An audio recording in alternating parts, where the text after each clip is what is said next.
Today there are many online platforms on the internet that offer various goods and services. The most well-known of these, such as Amazon, Walmart, eBay and Alibaba, have been around for over 20 years. It seems that with such large players on the market, competing with them is impossible.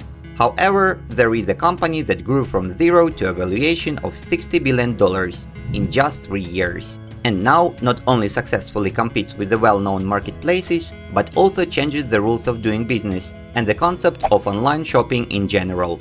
This video is dedicated to the Chinese company Pinduoduo, which is, after its astounding success in China, created a subsidiary company, Temu, to enter the global market. In this video you will learn the history of the company's creation and get acquainted with its founder. We will also discuss why Pinduoduo and Temu products are so cheap, and what challenges these companies face, including the security issues of their apps. Pinduoduo. Huang Zhen, also known as Colin Huang, was born in 1980 into a family of factory workers in Hangzhou, Zhejiang province. In his blog, which is now deleted, Huang Zhen shared some details about his life. In one of the posts, he mentioned that he attended a regular elementary school. However, after winning a mathematics competition, his teacher suggested that he take the entrance exam for better school. Hangzhou Foreign Language School is one of the top schools in China, and 20% of its students are exempt from taking the entrance exams, which most Chinese high school students are concerned about. They are directly admitted to prestigious universities in China. Among the school's alumni is Xi Minze, the only child of Xi Jinping. At the age of 18, Colin Huang began studying computer science at the prestigious Zhejiang University. In his first year, he became a Melton Foundation Scholar, a foundation established by Verifone founder Bill Melton. The Melton Foundation selected young students from developing regions around the world, providing each of them with a computer and internet access to browse websites and communicate with other program participants. Additionally, scholars could annually visit one of the member countries of the foundation. Huang Zhen believes that thanks to this program, his mindset became more international compared to most Chinese people. During his college years, Colin Huang achieved local fame in the online community. At that time, a stranger added him as a friend on MSN, introducing himself as Chen Lei, the head of NetEase, who sought his help with a technical problem. This chance encounter would play an important role in Colin's future. After graduating from Zhejiang University, he moved to the United States to earn a master's degree at the University of Wisconsin-Madison. There, Chen Lei, billionaire and founder of NetEase, introduced him to another billionaire, Duan Yongping. In China, Duan Yongping is known for founding BBK Electronics in 1995, a major smartphone manufacturer behind the brands Vivo, Oppo and OnePlus. However, abroad, Duan Yongping is probably best known for paying $620,000 for a lunch with Warren Buffett. Thank you very much. After Colin's graduation in 2004, Duan Yongping advised him to join Google, whose shares had just started trading on the open market. After 2 years working as a programmer and then as a product manager, he was sent back to his homeland to work on the Google China project. But despite all efforts, Google China could not compete with Baidu. The company failed to adapt to local traditions due to its lack of flexibility. For example, Colin had to fly to California each time to get approval from the founders for minor changes, such as the size of the Chinese font, which was very frustrating for him. In 2007, Colin left Google before his options fully vested. His shares would have been worth millions of dollars after the company's IPO. In the following years, Colin started several startups. The first was the e-commerce website Oko, which sold consumer electronics. Then in 2010, he sold Oko and founded his second company, Letzi, which helped foreign brands promote their online stores on Tmall, JD.com and other Chinese marketplaces. Colin's third project was the Sunman Studio, which developed mobile games for WeChat. After selling the last two companies for significant sums, Colin fell into depression, trying to figure out what to do next. During his analysis of Alibaba and Tencent, he noticed that these two companies did not intersect in each other's activities. Tencent dominated in social networks and games, but did not have the ability to sell actual goods to its users. On the other hand, Alibaba specialized in selling goods, but struggled to create a community among its audience, as Tencent did. Both companies did not understand how the other one made money. Colin Huang decided to combine his knowledge in gaming and e-commerce to create a gamified shopping experience, developing Pinduoduo as a game with actions that motivate users to visit the app daily. He described Pinduoduo as a mix of Costco and Disneyland. He attracted $8 million in investments from Duan Yongping, Chen Lei, and other investors. And finally, in April 2015, Pinduoduo was launched. The name of the company comes from the Chinese word Pingo, which means to buy together with someone, while Duoduo means many, implying a wide selection of goods on the app. Pinduoduo's mobile app showcase features colorful photos and hidden deals to ignite the thrill of bargain hunting. Similar to customers walking through a supermarket to see items on the shelves, Pinduoduo offers new items daily to keep users engaged and encourage their return. The discounts are substantial, but they require a certain effort to obtain. For example, to purchase a box of mangoes for $1.50, one needs to convince their family or friends to join the purchase.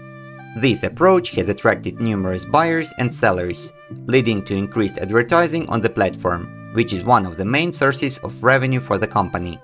Now, to illustrate, imagine 5 housewives want to replenish their supply of toilet paper. Since they all know each other and are connected through social networks like WeChat, they can join together as a single buyer. And the more people they can unite, the bigger discount they will get. This creates a feeling of anticipation and excitement, making the process akin to a multiplayer game you play with friends. Let's suppose they come across a deal, 100 rolls of toilet paper at a lower price than 100 rolls bought separately, thanks to the scale effect. Their next step would be to make a joint purchase of a batch of toilet paper, splitting the cost among themselves, and then evenly distributing the product after receiving it. As a result, each of the 5 housewives will get 20 rolls of toilet paper purchased at a lower price than if each of them had bought a 20-roll pack individually. The 5 housewives save money, Pinduoduo earns, and so does the supplier of the product. Overall, everyone wins. Using the app, large manufacturers can list their products for Pinduoduo's massive audience, who then discovers these products and buys them directly from the manufacturer, bypassing intermediaries and making the transaction even more beneficial. The first potential buyers are given only 24 hours to complete their group purchase, creating a feeling of urgency followed by satisfaction if they manage to meet the deadline. Yeah.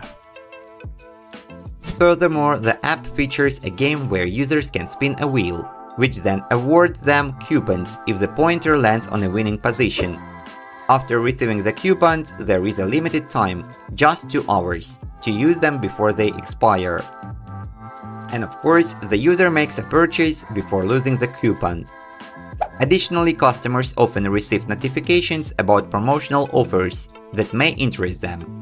Thanks to all said before, Pinduoduo boasts a 7-day retention rate of 77%, significantly exceeding the retention rate of any of its competitors. The cost of acquiring a customer for Pinduoduo is just $2, while for Taobao at comparable scales, it requires $41 to acquire a customer. Any successful marketplace would realize the importance of not only attracting new customers, but also retaining existing ones, to profit from their loyalty. The live streaming feature of the app allows manufacturers to showcase their products to a vast number of platform users. This strengthens the connection between bargain-seeking buyers and sellers offering products at competitive prices. By combining the allure of gaming elements with significant discount that customers can obtain, Pinduoduo appears to provide a winning combination. In other words, the formula for Pinduoduo's success can be described as selling everyday items at minimal prices on the entertainment platform. The company heavily leverages the Tencent-owned social network, WeChat. Users can see what products their friends have purchased or left reviews on. Initially, people shared deals through WeChat, and Pinduoduo almost entirely existed within the Tencent-created app. Certainly, Tencent is one of the investors in Pinduoduo, However, according to Colin's statements, Tencent provided only regular financial support, without offering real assistance to Pinduoduo. Information alleging that Pinduoduo was a scam spread widely through WeChat groups. However, when Colin sought help from WeChat, he was denied. After that, Pinduoduo started redirecting its customers from WeChat to its own mobile app. In just 4 months, Pinduoduo gained 10 million users. By February 2016, less than a year after its launch, the company had over 20 million active buying users. Within just 21 months, the company became worth over $1 billion. In April 2018, they had already raised $3 billion investments. In July of the same year, Pinduoduo went public and began trading on the Nasdaq stock market, going from $0 to $60 billion valuation just in 3 years. Few companies had achieved an American IPO so quickly. For example, Facebook remained private for 8 years, Airbnb for 12 years, and Alibaba for 15. 3 years for Pinduoduo was a kind of madness. And so, by 2020, Colin Huang found himself ranked the 8th on the list of the richest people in China, with a fortune of $32 billion. Back in 2017, in an interview with Bloomberg, Colin already hinted at his early retirement.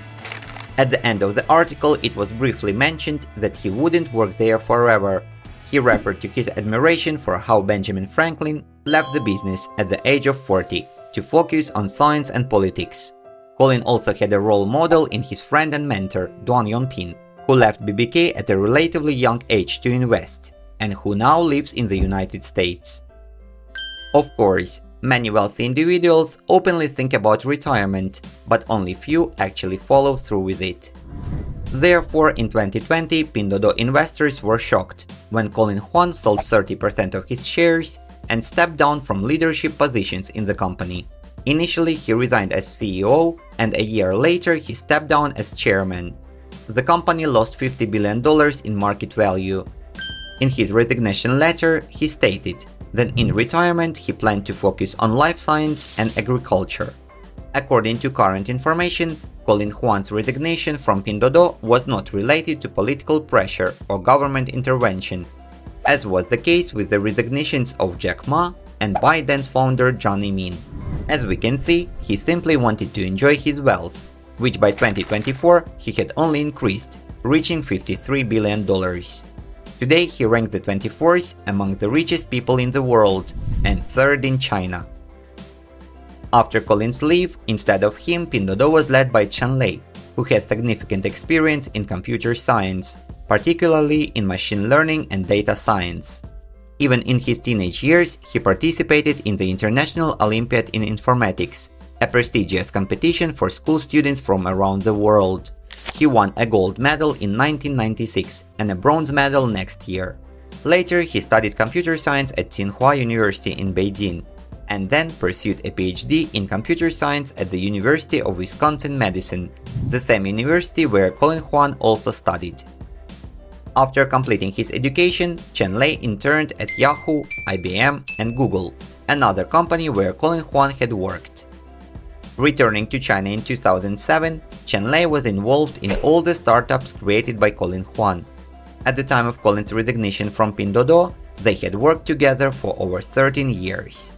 With the change in leadership, discussions about the company's issues resumed. One of them was the quality of the products. Since its founding, the company has targeted residents of 3rd and 4th tier cities, as well as people who have migrated to megacities from small towns and villages to seek employment. These people are extremely price sensitive, and Pinduoduo fully embraces this spirit. In the company, they like to describe their customers as incomprehensible to the elites in the 5th ring of Beijing, a reference to the business districts of the city, emphasizing the social aspect of their target audience. The company aims to provide its customers with a good value for their money. Even if customers receive a package of chips that are half broken and with a few days delay, they will consider it a success. After all, the other half of the package arrived intact, and the discount was quite significant. Such indifferent attitude has led to a problem with the quality of products on the platform. Business websites note that Pinduoduo ranks first in the e-commerce industry in terms of the number of complaints. The company also faces issues with trademark infringement and counterfeit products on its platform. Immediately after its IPO, the company was sued for stealing counterfeit goods. In response, Pinduoduo removed thousands of stores and millions of items from the platform. However, this action angered many manufacturers. The second problem is related to the working conditions in the company. Pinduoduo pays its employees more than the average startup. The company recruited talent from Alibaba and JD.com, offering them salaries 60% higher than their current ones. However, this came with the expectation of working overtime. In January 2021, a 22-year-old woman died from overwork at 1:30 in the morning. Indeed, many people work long hours, and this often has negative consequences. However, this accident prompted criticism of the 996 practice. The term 996 refers to a work schedule from 9 a.m. to 9 p.m., 6 days a week, which is common in the technology and startup sectors in China.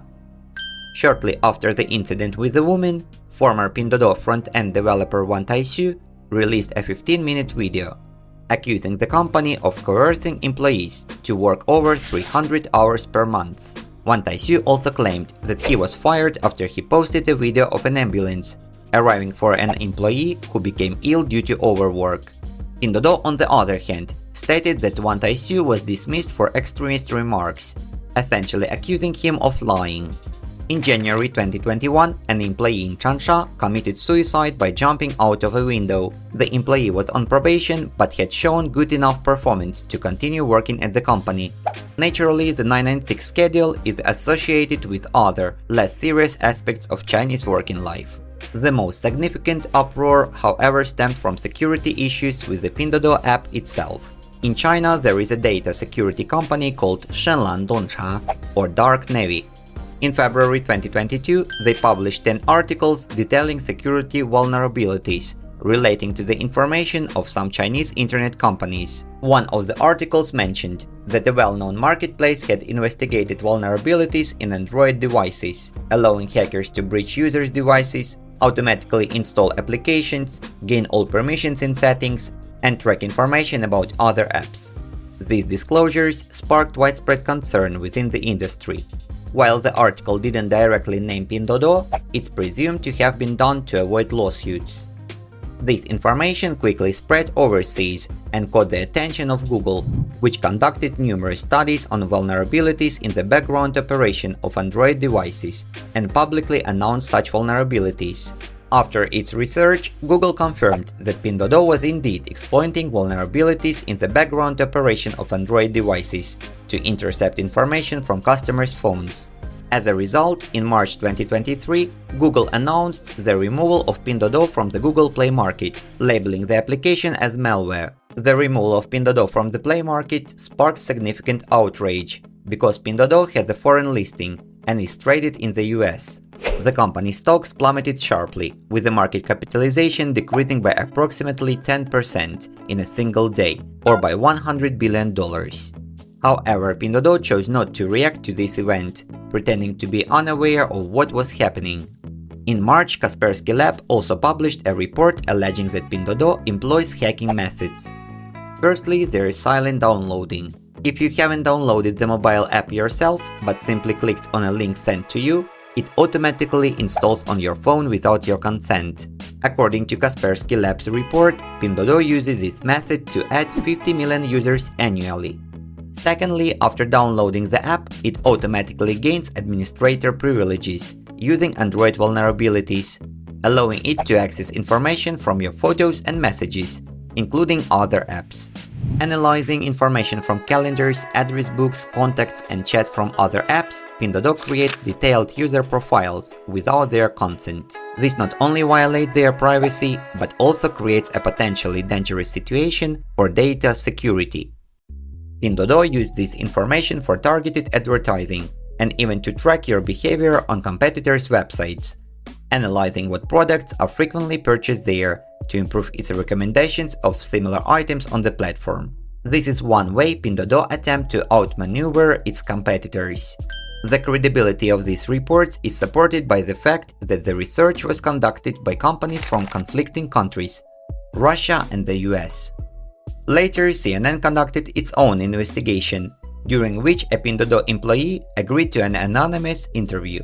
He revealed that in 2020, Pinduoduo formed a team of 100 people tasked with researching vulnerabilities in Android devices' background operations and finding ways to intercept user information. In other words, it was a group of hackers. Much of their activity was targeted at rural areas, where users are less informed about phone security and therefore less aware of protecting their personal information.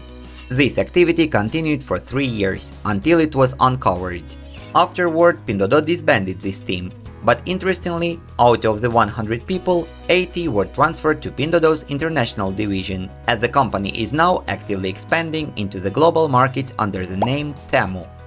This strategy resembles that of ByteDance, which created a separate company, TikTok, for the global market alongside the Chinese Douyin. So Pinduoduo established a subsidiary called Temu, targeting the rest of the world outside China. Temu was launched only in the fall of 2022, but has already invested hundreds of millions of dollars in an aggressive marketing campaign, including a 30-second commercial during the American Super Bowl, costing $15 million. Although officially based in Boston, according to LinkedIn data, most employees are located in Shanghai. The Temu platform quickly gained popularity, especially among the younger generation. By March 2024, it became the most downloaded app in the US, nearly doubling the number of downloads compared to its competitors. According to the research provider SimilarWeb, the number of visits to the Temu website increased more than threefold, from 68 million in March to over 200 million in May. The main audience of the marketplace consists of young buyers, primarily under the age of 40. Indeed, one of the key advantages of the company is its extremely low pricing policy. Temu continues the strategy of its parent company Pinduoduo by offering a gamified shopping experience, accelerating production times, and of course low prices to attract consumers with low income. Temu also implements a logistics system from consumer to manufacturer. It analyzes patterns of consumer behavior of its hundreds of millions of users and passes this data on to manufacturers, so they can use this information to determine which products to produce and in what quantities. Typically, manufacturers produce goods in small batches to minimize excess inventory. This allows them to produce goods in the required volume to match consumer demand. Smaller volumes of excess inventory also contribute to price reductions. Products from Temu are manufactured in China with low costs, allowing them to offer more affordable prices. However, this doesn't explain how Temu maintains a competitive advantage in pricing. To clarify, let's imagine ourselves as a Chinese factory seeking to sell our products abroad. Most likely, we would list our products on a business-to-business e-commerce platform, such as Alibaba, where discounts are only provided for bulk orders. For instance, Bluetooth speakers may cost $11 each when ordering 2 pieces, but the price drops to $8 per piece when ordering 50,000. Then a third-party seller on Amazon purchases the goods from us and ships them to the US by sea. This process takes several months, including production and delivery. When the goods arrive at the Amazon warehouse, their price significantly increases due to platform fees and seller markups. As a result, a product that we manufacture for $5 may cost the end consumer $30 due to multiple intermediaries in the supply chain. Sure, factories can sell their goods directly to end consumers, and this has been happening since 2010. It was then that Alibaba launched the AliExpress platform, which allows consumers worldwide to purchase goods directly from Chinese manufacturers. Like Temu, prices on AliExpress are typically low. However, there is a limitation. AliExpress uses sea shipping, resulting in long delivery times of around a month. Temu adopts the same strategy, but instead offers free shipping on all orders using air freight. Since airplanes are much faster than cargo ships, Temu's products can be delivered to you within 1 to 2 weeks. According to Temu employees, the average shipping cost for each parcel of the company is around $10, while the average order size is $25. For international shipments, Temu partners with the Indonesian logistics company J&T Express. According to reports, this company plans to conduct an IPO soon and offers its delivery services at prices below cost to gain market share. If it weren't for J&T Express covering part of the losses, the shipping cost for Temu would be over $10. According to China Merchant Securities, an investment bank tracking Pinduoduo stocks, Temu burns cash at a rate of $500 million to $1 billion per year. Such a level of expenditure is clearly unsustainable in the long run. Ultimately, the company will have to set a minimum order size for free shipping and cut back on its marketing campaigns. Temu is betting that by losing significant amounts of money in the short term, it can attract a large number of users who will continue to make purchases on the platform even after prices increase. But will this bet pay off? Certainly, Temu has several advantages that increase its chances of success. Firstly, they receive support from Pinduoduo, which has $3 billion in cash on its balance sheets, and its operations in China are profitable. If needed, they can continue to spend their cash reserves for much longer than their competitors. Secondly, thanks to Pinduoduo's vast network of manufacturers in China, Temu's range of products is significantly richer. And finally, due to Temu's rapid growth, they can negotiate more favorable shipping rates. This has already become evident as reports suggest that J&T Express is willing to work with Temu even at loss. It's still too early to make definitive conclusions about whether Temu will be successful in the global market, but it's worth considering that their low prices and free shipping might be temporary. Therefore, it's advisable to enjoy these benefits while they are available. One should not forget that the emergence of Pinduoduo and Temu has indeed changed the concept of online shopping and its role for millions of people, who now can enjoy games and hunt for bargains together with friends and family. And what do you think about Pinduoduo and its subsidiary Temu? Do you believe this is just promotional hype, or are they here to stay?